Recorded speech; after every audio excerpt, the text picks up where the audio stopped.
Hello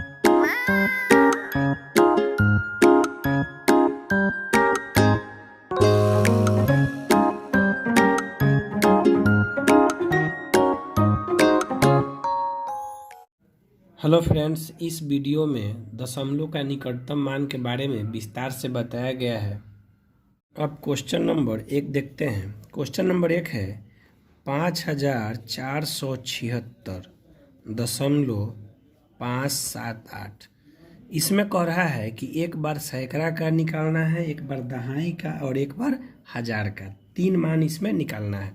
तो सबसे पहले इस क्वेश्चन में हम देखेंगे कि दशमलव के दाहिने तरफ वाले को क्या बोलते हैं और बाएं तरफ वाले को क्या बोलते हैं। तो दशमलव के दाहिने साइड जो है इसको हम दशांश, शतांश और सहस्त्रांश पढ़ते हैं, या दशमलव के बाद 1 अंक, 2 अंक, 3 अंक पढ़ते हैं। और बाएं तरफ वाले को पढ़ते हैं इकाई, दहाई और सैकड़ा। तो हमको निकालना है सैकड़ा, दहाई, हजार, मतलब इधर वाले का। तो सबसे पहले सैकड़ा। तो देखें कि सैकड़ा पे कौन सा अंक है। तो इकाई, दहाई, सैकड़ा। सैकड़ा पर यहाँ पर 4 है। तो अब हम क्या करेंगे कि इस 4 के जस्ट बगल में दाहिने तरफ कौन सा अंक है उसको चेक करेंगे। तो यह 4 के एकदम बगल में यदि हम देखें तो 7 है। तो यहाँ दिया हुआ है कि 1 से 4 तक रहे तो सेम डिजिट एंड सेम अंक, वही अंक रहकर बाकी 0 हो जाता है। यदि 5 या 5 से लेकर 9 तक में कोई अंक रहे तो उसमें 1 जोड़कर बाकी 0 करते हैं। तो यहाँ देख रहे हैं कि 4 के बाद वाला अंक जो है 7 है, यानी 5 से ज़्यादा है, तो उसमें 1 जोड़ देंगे, मतलब इसमें हम 1 जोड़ देंगे तो यह हो जाएगा 5। और बाकी जो बचता है 0, मतलब 0 हो जाएगा, फिर इधर भी 0 हो जाएगा, और पहले वाला जो अंक रहेगा वह जेम करते हैं उतर जाता है। तो यह हो गया 5500 सैकड़ा का मान। अब 2 में है दहाई का। तो संख्या हमारे पास तो वही है, संख्या में कोई बदलाव नहीं है। अब यहाँ पे दहाई का कह रहा है तो गिनेंगे इकाई, दहाई, यानी दहाई की जगह पे कितना है, 7 है। लेकिन ठीक इसके बगल वाला अंक चेक करेंगे, इसके दाहिने साइड वाला अंक। तो यहाँ पर कितना है, 6 है। यह भी जो अंक है 5 से ज़्यादा है, तो 1 जोड़ देंगे। तो इसमें भी यदि हम 1 ऐड करते हैं तो यहाँ पे हो जाता है 8, और बाद वाला बाकी क्या हो जाएगा, 0 0 0। तो पहले से जो अंक है वह जैसे थे उतर जाएगा। तो यहाँ पे हो जाएगा 5480 दहाई का। अब कह रहे हैं हजार का। तो यदि हम हजार का लेते हैं तो यहाँ भी दिया हुआ है सेम वही अंक है। तो हजार पे यहाँ कौन सा अंक होगा, इकाई, दहाई, सैकड़ा, हजार। हजार पे है 5, लेकिन अब 5 के जस्ट बगल में कौन सा अंक है, तो 4 है। यह 5 नहीं है, 5 से छोटा है। तो 1 से 4 तक में अंक वही रह जाता है, मतलब 5 का 5 ही रह जाएगा और बाकी 0 हो जाता है। तो बाकी जो इधर है 3 0 हुआ, दशमलव, फिर बाद वाला 0 हो जाएगा। अब क्वेश्चन नंबर 2 देखते हैं। क्वेश्चन नंबर 2 में दिया हुआ है 64.8259 का निकटतम मान दशमलव के 1 2 3 अंक तक निकाले। अब यहाँ समझना है 10वें, 100वें और 1000वें अंक तक निकाले। फिर इसी में है दशांश, शतांश और सहस्त्रांश तक का निकाले। कहने का मतलब यह हुआ इसमें 1 अंक तक कहे या 10वें कहे या दशांश कहे, तीनों का मतलब एक हुआ। 2 अंक तक कहे, 100वें कहे या शतांश कहे, एक ही बात हुआ। 3 अंक तक कहे, 1000वें कहे या सहस्त्रांश कहे, यह तीनों का मतलब एक होता है। यह जानना बहुत ही जरूरी है। यानी 1 अंक तक निकालने के लिए कहे तो 10 या 10वें कहे या दशांश कहे, तीनों एक ही बात होता है। 2 अंक तक कहे, 100वें कहे या शतांश कहे, एक ही बात होता है। 3 अंक तक कहे, 1000वें कहे या सहस्त्रांश कहे, तीनों एक ही बात होता है। इसको याद रखना है। अब नंबर 1 में है 1वें, 10वें या दशांश।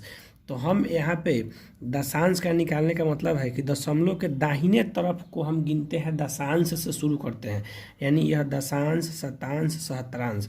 तो जब यह दाहिने तरफ वाले को कहेंगे यह दशमलव के 1 अंक तक, तो यह हुआ मेरा पहला 8, यानी दशमलव के बाद 8 जो है इसका पूछ रहा है।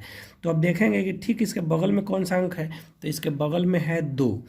तो 2 जो होता है वह 5 से छोटा होता है। तो इसका रूल क्या है कि यह अंक जैसे थे उतर जाएगा और बाद बाकी को 0 कर देते हैं और पहले वाला सब अंक उतर जाता है। यह मेरा हो गया दशमलव के 1 अंक तक, 10वें अंक तक या दशांश तक। अब है 2 अंक तक या 100वें या शतांश तक। तो शतांश का मतलब हो गया यह हुआ 1 अंक और यह 2 अंक, दूसरे को हम शतांश बोलते हैं।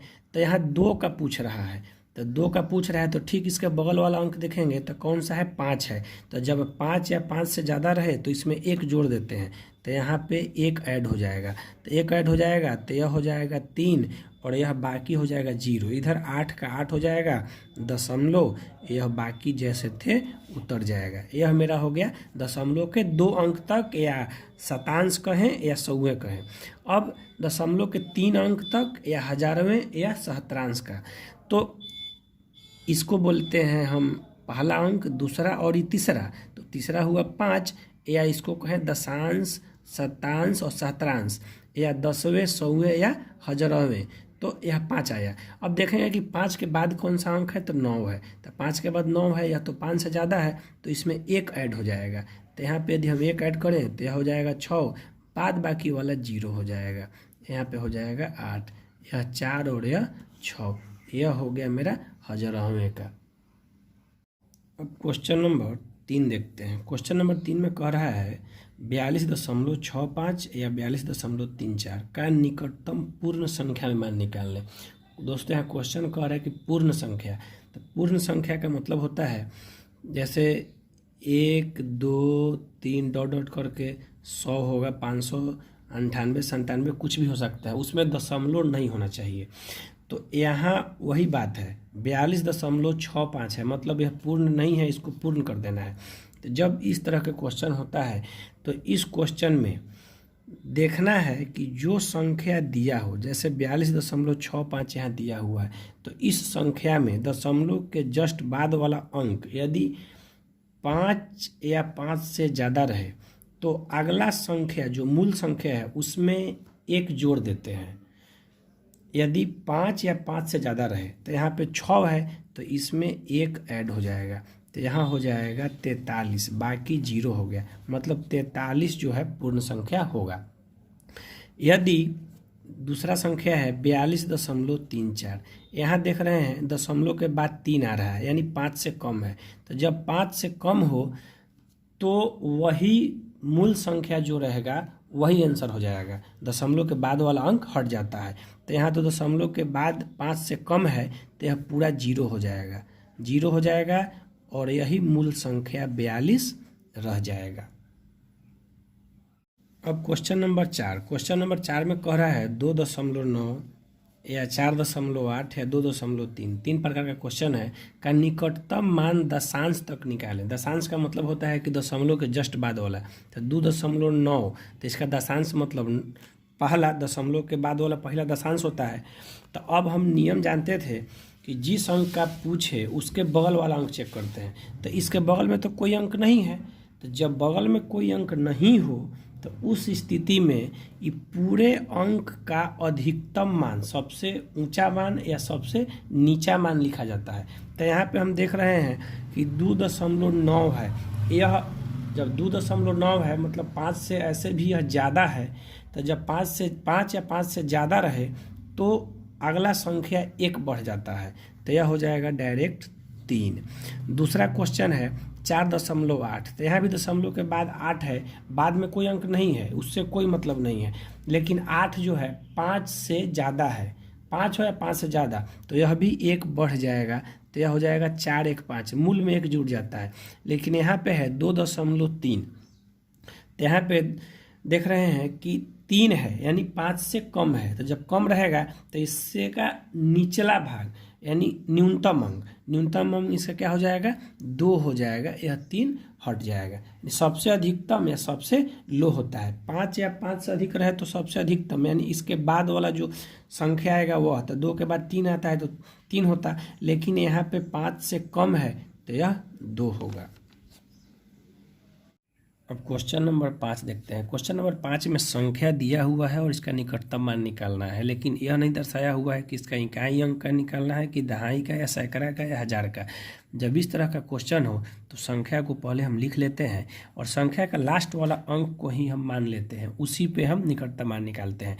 तो लास्ट वाला संख्या है इकाई दहाई सैकड़ा यानी 6 का, तो 6 के जस्ट बगल वाले को हम चेक करेंगे, यानी जिसका निकालना है उसके बगल वाले को, तो बगल वाला 4 है, तो 1 या 1 से 4 तक रहता है तो करते क्या है कि संख्या को उतार देते हैं, जो अंक जो होता है जिसका पूछा गया है उसको हम उतार देते हैं और बाकी को 0 कर देते हैं। तो इसका 600 हो गया। दूसरा है 651, तो यहाँ भी देखते हैं तो लास्ट में आता है हमारा 6, तो इसके बगल वाला संख्या कौन सा है 5, तो इसमें क्या होता है कि 5 या 5 से ज़्यादा तो 1 जोड़ देते हैं, तो यह हो गया 7 और बाद बाकी हो गया 0, यह 700 हो गया। अब इसके बाद अगला क्वेश्चन है 24,325। अब यहाँ थोड़ा सा कन्फ्यूजन है, इसका लास्ट में तो 2 है, लेकिन यदि इसको हम पढ़ें तो इकाई दहाई सैकड़ा हज़ार 10,000, तो जब भी इसको हम पढ़ेंगे तो 24,000 पढ़ेंगे, ऐसा नहीं कि 20,000 4,325, जब भी पढ़ेंगे 24,000, इन दोनों को साथ पढ़ते हैं। तो ऐसा क्वेश्चन में दोनों को 1 मानेंगे, यानी अब इसके बाद वाले अंक को हम चेक करेंगे। यहाँ जो 3 है यह यदि 5 से ज़्यादा होता तो इसमें 1 ऐड करते हैं, लेकिन यह 5 से कम है तो यह टोटल बदल जाएगा 0 में और यह 24 सेम उतर जाएगा। तो यह इसका हुआ निकटतम संख्या। एक और है 24,625। अब यहाँ भी अगर पढ़ें तो इकाई दहाई सैकड़ा हज़ार 10,000, मतलब इन दोनों को हम साथ पढ़ते हैं। जब साथ पढ़ते हैं तो हम संख्या देखेंगे इसके बाद वाले का, तो बाद वाले 6 है, मतलब 5 या 5 से ज़्यादा है तो इसमें 1 ऐड हो जाएगा, तो यह 24 के बदले हो जाएगा 25 और बाद बाकी क्या हो जाएगा 0। यही इसका प्रोसेस है।